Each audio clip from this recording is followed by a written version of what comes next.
Why do some machines spin fast, while others push with serious power? It all starts with one of the simplest and most important. Parts in engineering, the spur gear. It's the foundation of all gear types, a basic design that everything else builds upon.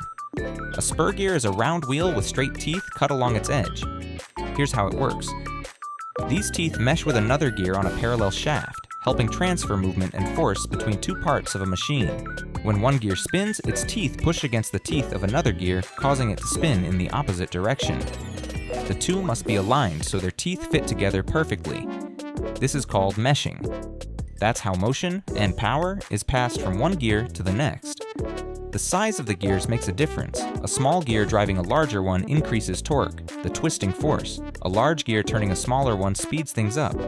This balance between power and motion is key to how machines are designed. Spur gears are everywhere. Inside clocks, washing machines, printers, and even car engines and conveyor belts. Anywhere you need to transfer motion clearly and reliably, spur gears are often the first choice. Interesting fact, the reason mechanical wristwatches contain a dense forest of miniature spur gears is precision. Each tiny gear is carefully sized and positioned to slow down the motion of the spring, dividing it into perfect beats, second by second. It's a tiny mechanical symphony, driven by nothing but gears. Spur gears work best at low to medium speeds.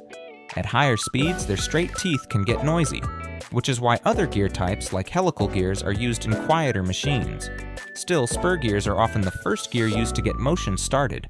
Simple, effective, and essential.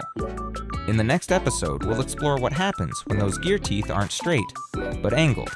Subscribe for more.